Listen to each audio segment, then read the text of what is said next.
श्री गुरु ब्रह्म महिमालेख शरणम। श्री गुरु ब्रह्म महिमालेख शरणम।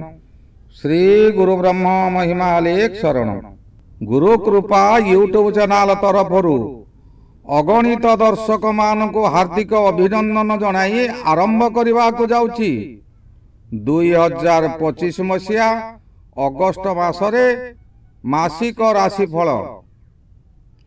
एही राशिफल आरंभ करने पूर्वर आपण मान को मोर विशेष अनुरोध, जो माने प्रथम करी आमर यही चैनल को आसीचंती से माने गोटिए सब्सक्राइब करंतु और पाखरे आसुथिबा बेल आइकन को दबाई दियंतु, जहा द्वारा कि आमर जो समय रे वीडियो अपलोड हेबो सर्वप्रथमे आपण मान को पाखरे पहुंची पारिबो।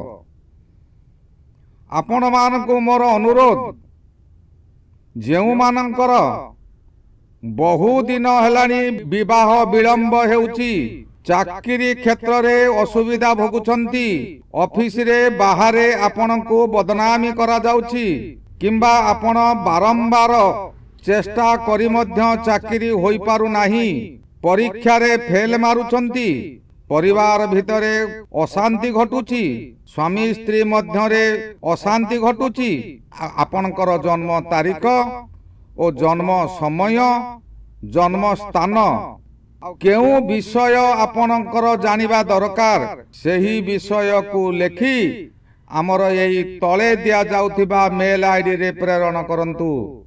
आम्भे ताहार समाधान सकाशे आपणको बताई देबो।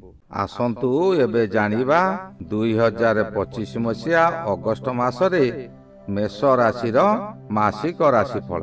मेष राशि सकाशे मास आरंभरु जीवनर एक बड़ परिवर्तन समय आसुची। रवि महाग्रह मास आरंभरु चतुर्थ रे भ्रमण करुछंती। चतुर्थ रवि अशुभ फल मान दियंती। आपण जेउ कार्य करुछंती ताहाकु सतर्कतार सहित करि चालंतु। समस्तंक सहित मन मिसाई चलिबाकु चेष्टा करंतु।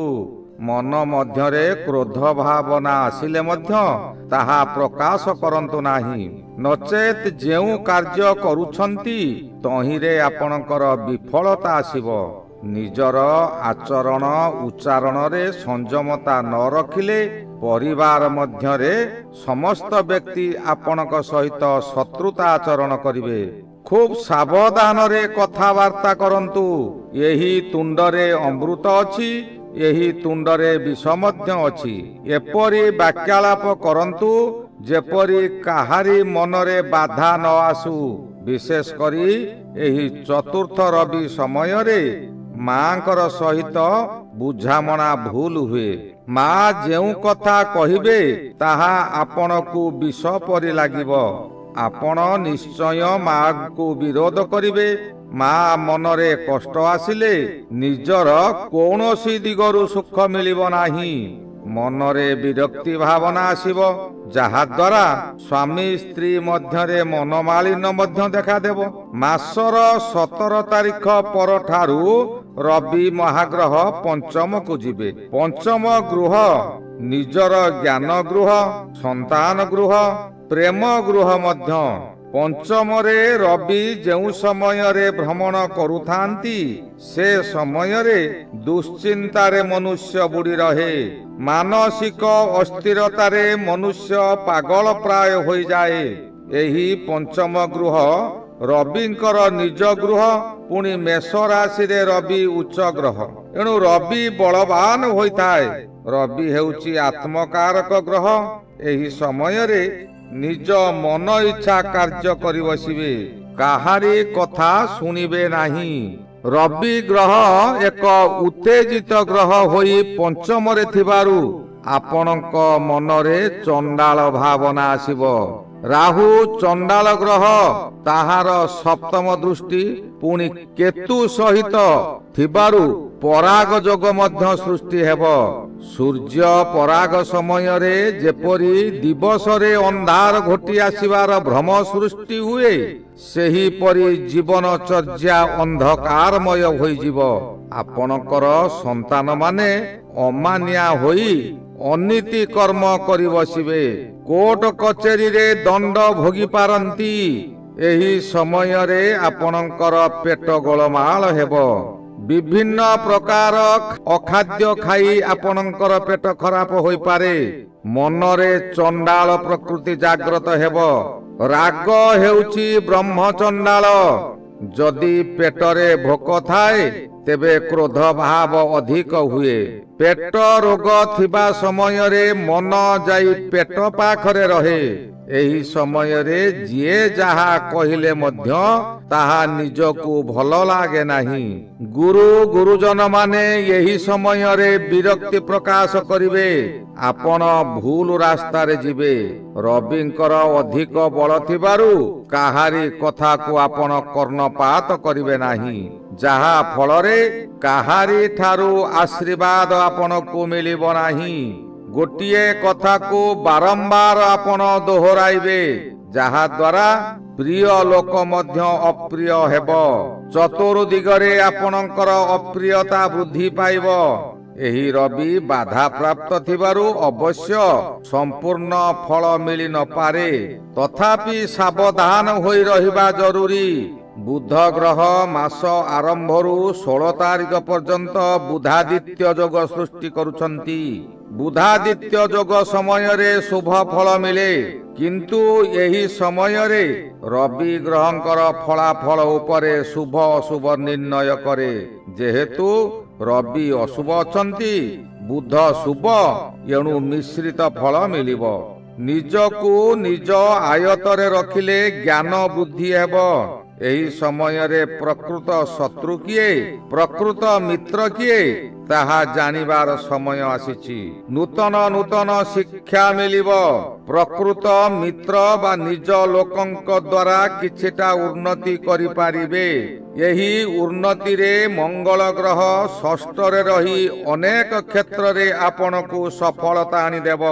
ପରିବାର ଲୋକମାନଙ୍କୁ ଜୋର ଜବରଦସ୍ତ ଆପଣଙ୍କ ସପକ୍ଷରେ ନେବାକୁ ବାଧ୍ୟ କରିବ, ଅର୍ଥାତ୍ ଆପଣଙ୍କ କାର୍ଯ୍ୟକୁ ସେମାନେ ବାଧ୍ୟ ହୋଇ ସ୍ୱୀକୃତି ଦେବେ। ଏହା ପୂର୍ବରୁ କରିଥିବା ଋଣ ଓ ଅନ୍ୟ ଦୋଷ, ଯାହାକି ଆପଣ ଅନ୍ୟାୟ କାର୍ଯ୍ୟ କରିଛନ୍ତି, ତହିଁରୁ ମଧ୍ୟ ଆପଣଙ୍କୁ ମୁକ୍ତି ମିଳିବ। ସନ୍ତାନ କଷ୍ଟ ଏହି ସମୟରେ ଦୂର ହେବ। ଅର୍ଥର ଆମଦାନୀ କିଛି ମାତ୍ରାରେ ଆପଣଙ୍କର ବୃଦ୍ଧି ହୋଇପାରେ। ଚାକିରି କରୁଥିବା ବ୍ୟକ୍ତିମାନେ ନିଜର ଶକ୍ତି ପ୍ରଦର୍ଶନ କରି ଉଚ୍ଚ ପାହ୍ୟାକୁ ଉତ୍ତୀର୍ଣ୍ଣ ହୋଇପାରନ୍ତି। ମଙ୍ଗଳର ସମତା ଗ୍ରହ ରାହୁ, ଏହି ସମୟରେ ରାହୁ ଏକାଦଶରେ ରହି ମଙ୍ଗଳଙ୍କର କାର୍ଯ୍ୟରେ ସାହାଯ୍ୟ କରିବ।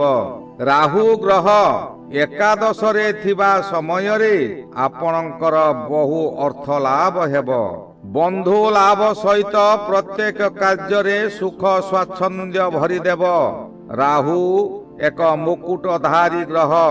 ଗ୍ରହମାନଙ୍କ ମଧ୍ୟରେ କେବଳ ଏକୁଟିଆ ରାହୁଙ୍କ ମସ୍ତକରେ ସୁବର୍ଣ୍ଣ ମୁକୁଟ ଅଛି, ଯାହାକି ସେ ରଜା ପରି କାର୍ଯ୍ୟ କରନ୍ତି। ସର୍ବଦା ରାହୁ ରାହୁ ପରି କାର୍ଯ୍ୟ କରିବା ଅର୍ଥ ସେ ଯେଉଁ କାର୍ଯ୍ୟ କରିବେ ସେ କାର୍ଯ୍ୟକୁ ସେ ଜବରଦସ୍ତ କାର୍ଯ୍ୟ କରିବେ। କାହାରିକୁ ମାନିବେ ନାହିଁ। ନିଜର ବଳ ପ୍ରୟୋଗ କରି ପ୍ରତ୍ୟେକ କାର୍ଯ୍ୟରେ ସଫଳତା ହେବାକୁ ଚେଷ୍ଟା କରିବେ। ଏହି ସମୟରେ ବହୁ ସୁଖ ମିଳିବ। ତହିଁରେ ଯେଉଁ ବ୍ୟକ୍ତି ଅହଙ୍କାର ଆଣିବ, ଆପଣଙ୍କର ରାହୁ ଶୁଭରେ ଥିବାରୁ ଆପଣ ମନରେ ଅହଙ୍କାର ଭାବନା ଆଣିବେ। ଯେଉଁ ବ୍ୟକ୍ତି ଅହଙ୍କାର ଭାବନା ଆଣିବ, ସେ ବ୍ୟକ୍ତିଙ୍କୁ ଶନି ଧନହୀନ କରିଦେବ। ହଠାତ୍ ଏପରି ମନରେ ଭ୍ରମ ସୃଷ୍ଟି କରାଇବ ଯେ ଆପଣ ଯେଉଁଠାରେ 2 ଟଙ୍କା ଖର୍ଚ୍ଚ କରିବା କଥା, ସେହିଠାରେ ଆପଣ 20 ଟଙ୍କା ଖର୍ଚ୍ଚ କରିବେ। ନିଜର ଅହଙ୍କାର ବଳରେ ଆପଣ ଅଧିକ ଖର୍ଚ୍ଚ କରିବେ। ସଞ୍ଚିତ ଧନକୁ ଆପଣଙ୍କର ଶନି ସବୁ ବର୍ବାଦ କରିଦେବ। ଏଠାରେ ଶନିଙ୍କର ଦୋଷ ନୁହେଁ, ଦୋଷ ହେଉଛି ଆମର।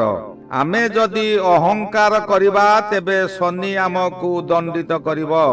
ଆମେ ଯଦି ଅହଙ୍କାର ନ କରିବା ତେବେ ଶନି ଆମକୁ ଦଣ୍ଡିତ କରିବେ ନାହିଁ। ଅଯଥାରେ ବହୁ ସ୍ଥାନକୁ ବୁଲାଇବାକୁ ନେବ। ବହୁ ସ୍ଥାନ ବୁଲାଇ ବୁଲାଇ ଆପଣଙ୍କୁ ଅଧିକ ଖର୍ଚ୍ଚାନ୍ତ କରାଇବ। ଶନିଙ୍କର ସ୍ଥାନ ହେଉଛି ଘଞ୍ଚ ଅନ୍ଧାର ଜଙ୍ଗଲ। ଆପଣଙ୍କୁ କୌଣସି ବାଟରେ ହେଉ ଆପଣଙ୍କୁ ଘଞ୍ଚ ଜଙ୍ଗଲ ଆଡେ ଟାଣି ନେବ। ଆପଣ ସେହିଠାରେ ବୁଲିବାକୁ ବାଧ୍ୟ ହେବେ। ପରିବାର ସହିତ ଆପଣ ସମ୍ପର୍କ ରଖିପାରିବେ ନାହିଁ। ଏଣୁ ସ୍ତ୍ରୀ ଓ ପରିବାର ସହିତ ମନାନ୍ତର ହୋଇପାରେ। ବିଦେଶରେ ରହି ନିଜର ବ୍ୟବସାୟ ଅନୁଷ୍ଠାନର ଚୋରି ହେବା କଥା ଶୁଣିବେ। ଏହି ବିଷୟ ଶୁଣି ଆପଣ ଭାଙ୍ଗି ପଡ଼ିବେ। ଆପଣଙ୍କର ଧୈର୍ଯ୍ୟ ରହିବ ନାହିଁ, ଅଧୈର୍ଯ୍ୟ ହୋଇଯିବେ। ଆପଣ ବାଧ୍ୟ ହୋଇ ଗୃହକୁ ଫେରି ଆସିବେ। କେତୁ ଗ୍ରହ ମଧ୍ୟ ଏହି ସମୟରେ ପଞ୍ଚମରେ ରହି ଆପଣଙ୍କୁ ପ୍ରତ୍ୟେକ କାର୍ଯ୍ୟରେ ପ୍ରତ୍ୟେକ ସ୍ଥାନରେ ସମାଲୋଚିତ କରାଇବ।